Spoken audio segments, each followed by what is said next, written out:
My dear students, a very warm welcome to you to English class. Today we are going to continue the lesson which we studied in our last class, that is a great martyr ever cherished. You remember that it is about a great and brave soldier called Hanifuddin.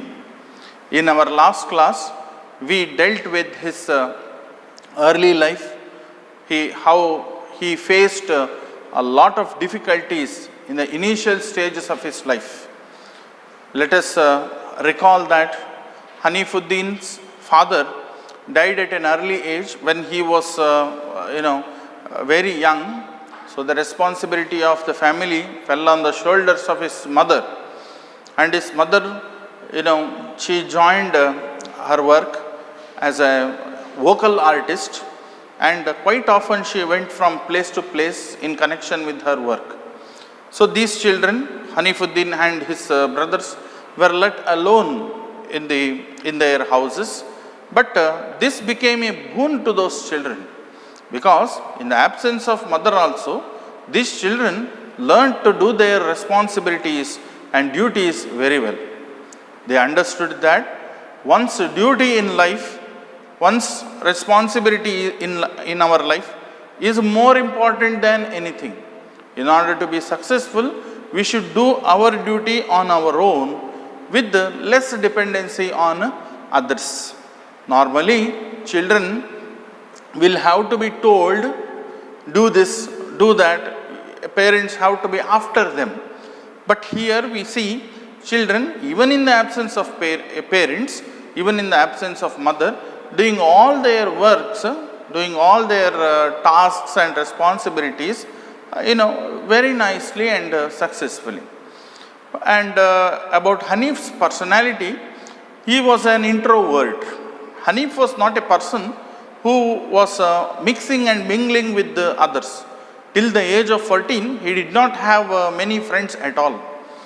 He was just homesick. He was staying at home and doing his own work, not talking too much with others. But one of the characteristics of Hanifuddin was that he was ready to help anybody, and he was ready to go to any extent to help them. And in order to get clarification about something, to have more knowledge, he was consulting many people. So we come to know from this lesson that from the childhood itself, Hanifuddin was introvert, but he was sharp, not a dull boy. And then later we see that Hanifuddin was going with his mother to different places, maybe during holidays.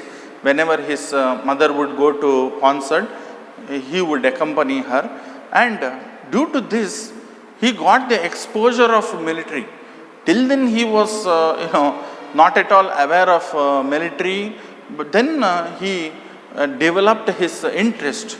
That discipline of military, Indian Army, inspired him so much that one day he decided to join military in order to accomplish his mission. See, everybody is supposed to have a mission in his or her life. Mission refers to objective, goal. Hanif's goal was different. He wanted to join Indian Army. Why would a person join Indian Army? Just because he doesn't have any work, he did not get any job, he would join? No. Only such people who are extremely patriots, only such people who have devoted their lives to the country join the army. See, joining army is not a child's play. A soldier joining the army knows that death is certain to him. Death is certain to him. Anytime a war may come or any internal disturbance may come in which he might lose his life. Such a dangerous occupation is, a profession is in an army, and it is very wrong to call it a profession. It is a duty, it is a sacred duty which one does towards his nation. So soldiers should be respected very highly. So such a person was Hanifuddin, and from this lesson we come to know that he was good at arts also. He was good at painting also. He was interested in music also, because entire family had the background of music. I think I dealt with the 7th paragraph. Now I am moving to the 8th paragraph. However, 6 months into the Indian Army Academy, Indian Military Academy training, the gentle Hanif was a changed man. So in the beginning itself, a person has to undergo training. It is not a very ordinary training, a rigorous training. It's a very hard training. It is not that easy. It's not everybody's cup of tea. All are not capable of doing that. But after 6 months of training, Hanif was a changed man. This training reformed his personality entirely. During those days, he used to write to me about how tough the training was. He used to write letters to his mother about the training, how hard it was. I particularly remember him telling me that they had to take a Masuri bath at midnight. Especially, Hanif was referring to taking Masuri bath. See, Masuri is a place which is in Uttarakhand, which is known for snowfall. Weather is extremely cold there. Their military training was situated in that Masuri, and in that Masuri, in that place, they were asked to take bath at night, midnight. In that chilly cold winter, they were asked to take bath, not hot water bath, cold water bath. That is why they called it a Masuri bath. It is not like your Kesari bath, Bisibele bath and all that. It is a Masuri bath, taking bath, not any eatable. So why were they putting these soldiers to this Masuri bath? That is to train them. A well-trained soldier can only handle any situation. Military training is such that a soldier is made to train in any situation. Whatever be the weather condition, whatever may be the attack from the other side, a soldier should never quit the battlefield. He should face everything, all situations boldly. Such a training is given. Here also, Masuri bath, they were compelled, they were forced to take bath at midnight, very cold water bath at midnight. I suppose it was some kind of cold water bath at midnight, remembers Hema. Post-training, Hanif joined the 11 Rajputana Rifles and was posted at Jaipur and then at Siachen just prior to the Kargil War of 1919. So, after post-training refers to after training. For example, post-independence period refers to after independence period. So, after training, he was he joined 11 Rajputana Rifles. As a result, he was posted at Jaipur, and then after that, he was posted in Siachen just before the Kargil War of 1919. That means this soldier took part in the Kargil War. Yet, life for Hanif was ekdam bindas. He dabbled in art, sketched very well, made beautiful cards out of waste material, read a great deal, and loved playing the drums. So he joined Rajputana Rifles, and in that his life was ekdam bindas. See, the life before joining military, life after joining military. It was bindas. Bindas refers to relaxed life, carefree life. He led a very bindas life, tension-free life, stress-free life, very cheerful and happy person, Hanifuddin. He dabbled in art. No, he was doing all the types of drawing and all this, whenever he was free, not seriously but casually. That is called dabbled in art. Sketched very well. He was skillful in sketching. Made beautiful cards out of waste material. Beautiful cards, greeting cards, placards out of waste materials. Read a great deal. He used to read a lot of books and loved playing the drums. Even before military, he used to play drums, which is why the officers at the Raj Rifles, as the army terms, the 11 Rajputana Rifles, made him get all his instruments from Delhi and form the music group now called Hanif. So once his higher officers got to know that Hanif is good at playing drums, he is having a lot of interest in music, and they also came to know that he has got many musical instruments at home in Delhi. So they sent him to Delhi and asked him to bring all his musical instruments to his camp base or a military base, so that he would play them and entertain others. And that they asked him to form an orchestra group, a music group. At that time it was called by different name, but after that, after Hanif's death, it was renamed Hanif. While there was not enough time to rise up the ranks as he had dreamed, another of Hanif's wishes did come true when the sub-sector was named after him. Hanif, as a military man, had two dreams. One, to reach the highest level of ranks. Two, get promotion and occupy the highest position in military. Secondly, he had another dream, that is, any region should be named after him. I told you, in military there is a system. If a soldier dies in the battlefield in a particular place, in order to honor his bravery, they name that place after him. They give his name to that place. So Hanif had that dream. But the first dream was not realized. He had a very short military life, but his dream of having promotion and having higher ranks was not realized. But the second dream was realized, because after his death, the place where he lost his life was named as subsector Hanif. As a young officer, Hanif had once told his mother how a post, the Nana Singh post, had been named after a brave soldier. He gave the example of Nana Singh post. There was a brave soldier called Nana Singh. A post or a region was named after him.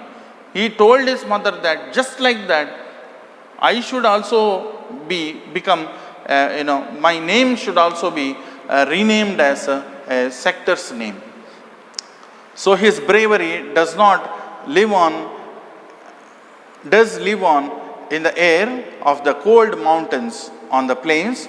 A scholarship now exists in his name, and his family has started a school in Kulu under the Hanif Foundation. So even today, his glory, his fame and popularity remains in the air. Remains in the air refers to people have not forgotten his contribution.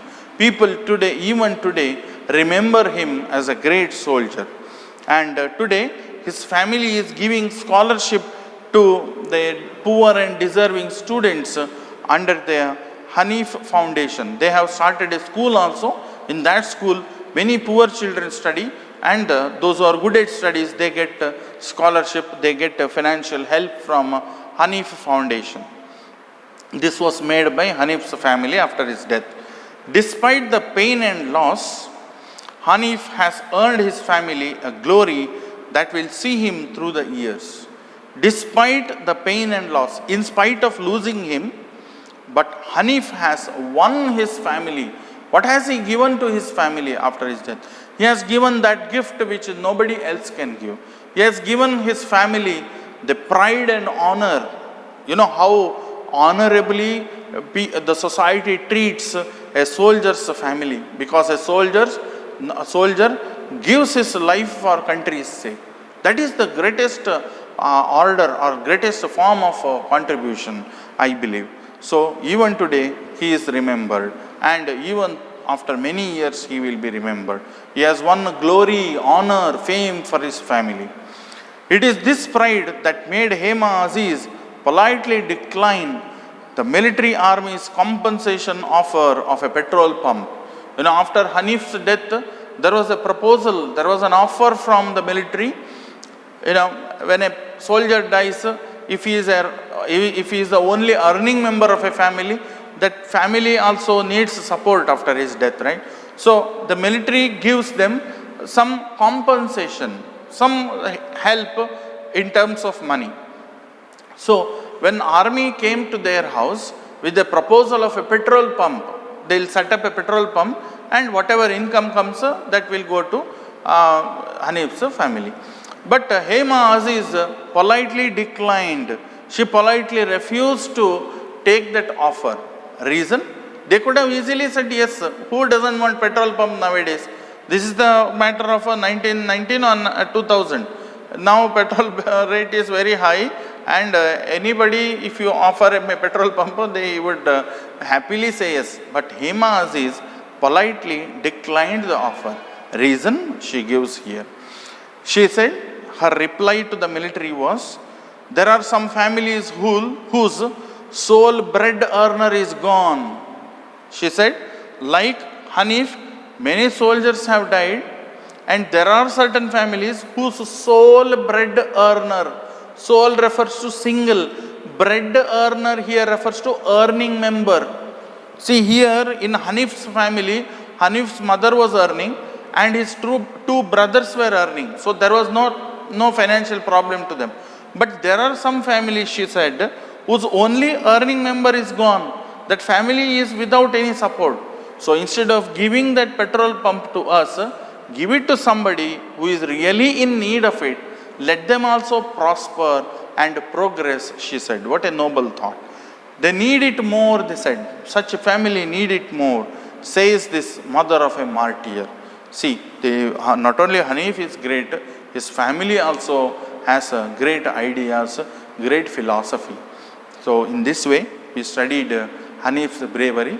Mainly you have to concentrate on Hanif's greatness here, his skills, and from the examination point of view, you have to study life and early difficulties of Hanif.